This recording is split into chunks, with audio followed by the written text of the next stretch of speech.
noches, ingeniero Saulo Pineda. Voy a tener el agrado de exponer el tema del algoritmo.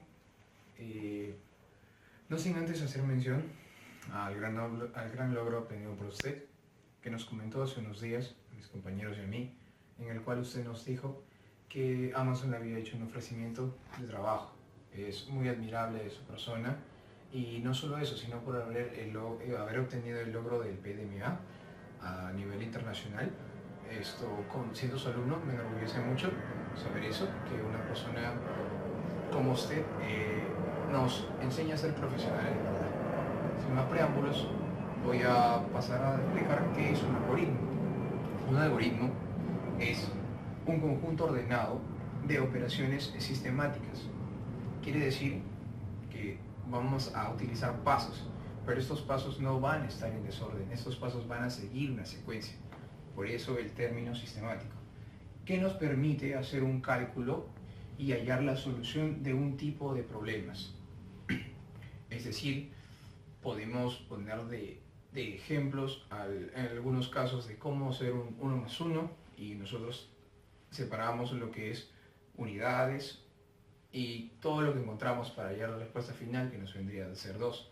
Y eso es lo que les voy a aplicar a continuación, no sin antes explicar qué es lo que compone un algoritmo. El algoritmo está compuesto por la entrada, y la entrada consta de los datos del problema a resolver. Un ejemplo, como, no sé, freír un huevo, esa sería la entrada al problema que se tiene que resolver. La salida es el resultado final de toda la entrada, pero antes de la salida hay un proceso. El proceso es el conjunto de pasos a seguir para la resolución. Como lo mencioné hace un rato, el algoritmo es un conjunto ordenado de operaciones sistemáticas o pasos. Y esas son las componentes del algoritmo. Ahora, el algoritmo también tiene propiedades, es decir, características específicas, pongámoslo así. El algoritmo tiene la propiedad de ser preciso. Esto quiere decir que el algoritmo tiene que tener concordancia y tiene que tener total veracidad. Tiene que tener un orden estricto más expresiones precisas. ¿Qué nos quiere decir eso? Por ejemplo, si nosotros nos queremos servir una taza de té, primero no nos vamos a echar el sobre y tomarlo y luego recién poner el agua. No tendría lógica eso. Por eso tiene que seguir un orden estricto. ¿Qué es definido? Esto nos indica que tal como tiene una entrada, tiene una salida, o tiene un inicio o tiene un fin. ¿Y cómo lo podríamos representar? En el sentido de que si yo quiero hacer la acción de preparar un jugo de maracuyá, lo que tendría que hacer es licuar, luego agregar los ingredientes siguientes, que sería el azúcar, el agua, o si en algún caso deseamos hielo, pues agrego hielo. Y con respecto a lo que es finito, eso, como lo dije hace un rato, un algoritmo es un proceso que es para resolver un problema o hallar la solución de algo. Y tiene un fin. Y acá les voy a explicar un ejemplo. Por ejemplo, en este algoritmo está hacer una llamada. Y para hacer una llamada, primero siempre tenemos que demarcar el inicio. Paso 1 es marcar el número o elegir el número a llamar. Paso 2 es presionar la opción llamar, o en celulares con teclas el botón que indica el teléfono verde.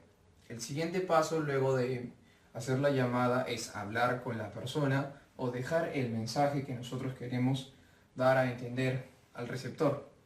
Y el último paso es terminar la llamada, claro está, con la opción colgar o presionar el botón rojo.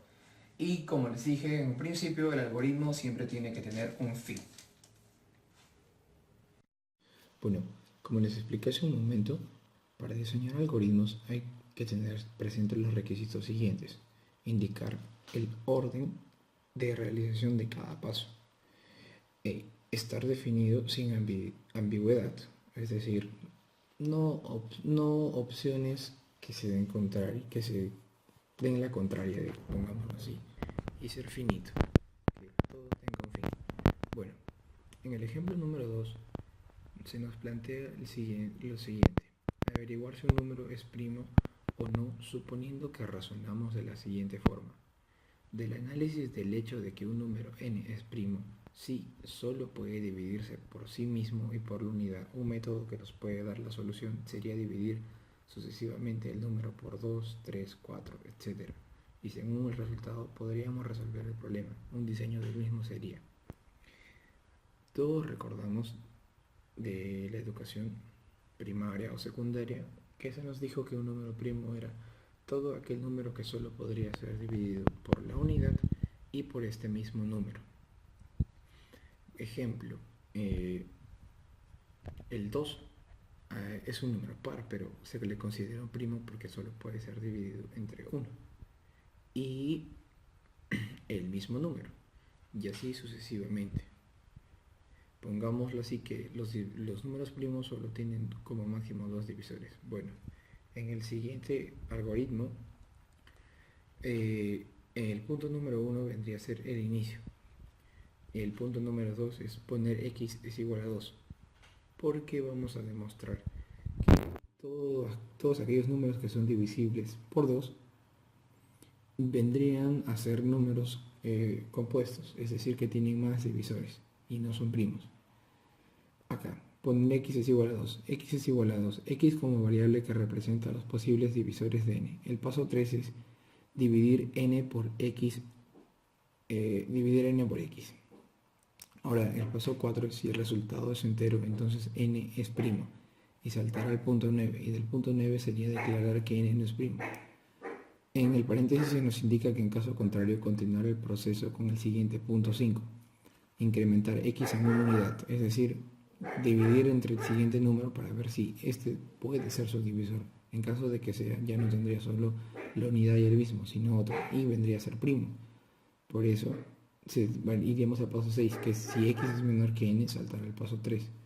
Y en el paréntesis se nos indica que en caso contrario continuar el proceso en el siguiente punto 7, que declarar que n es primo, en caso de que la solución sea un número no entero. En el paso 8 se nos indica saltar al fin, que es el punto 10. Les voy a dar un ejemplo en el cual, como decía en el texto anterior, poner que x es igual a 2. Entonces ordenamos según lo que era el paso 3. El paso 3 se nos indicaba que existía una n y una x. Escojamos un número al azar. Pongamos lo que es 12 entre 2. Y esto nos da un resultado que es igual a 6. Como decía en el proceso, si el resultado da entero, entonces el n vendría a no ser un primo. Entonces, entre paréntesis, colocamos que no es primo. Y para demostrar los siguientes pasos, en caso de que n no sea primo, saltamos de frente a declarar que no es primo y le damos un fin. De lo contrario nos vamos al 5, que es incrementar el x, o sea, el divisor en una unidad. Y seguimos con el proceso. 12, aumentándole un 1 al divisor, sería 12 entre 3. Y esto es igual a 4.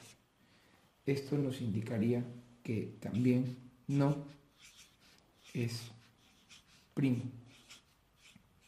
Y así para todos los casos se cumpliría.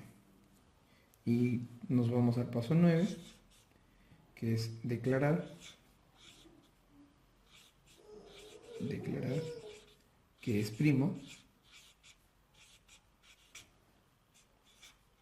y